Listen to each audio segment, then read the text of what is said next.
if you don't know who Jason Aaron is, he's pretty much the modern architect of all the woke content that's out there.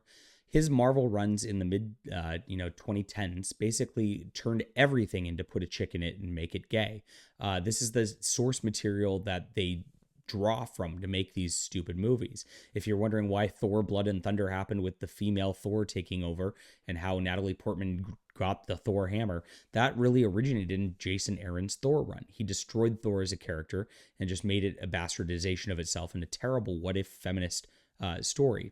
He did similar with other characters, and almost every single time, like when he took over Doctor Strange, a female comes in and has to rescue him because he's just he's lousy and she's better than she is. He's got that whole formula of like the feminist Mary Sue character who's just better than the male coming in and destroying what he touches. And of course, now he's doing this to Batman as he's started with DC.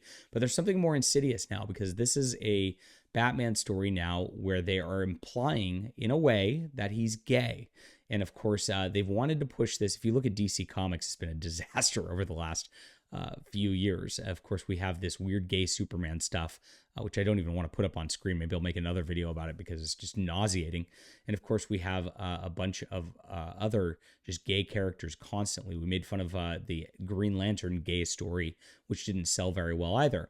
And it seems like they don't care about selling. It seems like they want to destroy all these characters and that there are no DC characters that aren't gay anymore. And this is what we got here. So this is Batman Offworld #1. And this is the chick that is really the main character because this is what Jason Aaron always does. He baits and switches you. He puts in the character and then he makes the female who's the badass, who's even better. And here she is. She's some lady who's on a starship. Batman's going off-world. He's trying to train to fight aliens, basically, and ends up with these badass aliens who are even better than Batman. Of course, that she's the baddest ass out of all of them. Looks like you owe me, bird boy.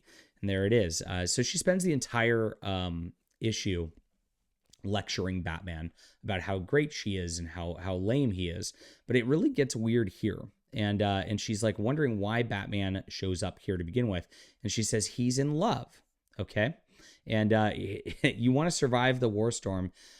You think on that love of yours of every picosecond you're trapped here. The love, of course. Think about crawling your way back to your lover's arms and just maybe that'll help keep you alive. Now, notice that they're being very careful about not saying the lover is a she at this point. And it gets to the next point. This is where they go to the non-binary pronouns soon. You're picturing their pretty face, lovebird. Tell me this lover of yours that's worth you being locked up for on a war-hungry, space-crazed psychopaths. They got their selves a name. So you notice how prominently they put the they in there. And of course, that's implying, oh, Batman is bisexual or gay. Maybe he's got a lover who is a man or a non-binary or a trans. Who knows? And that's exactly what they're doing. They're subtly trying to push this on Batman now. They've already turned Tim Drake Robin into a gay. They've turned the new Superman into a gay. They've turned Green Lantern into a gay. And so what's left? Got to do it to Batman at this point. So this is really cringy.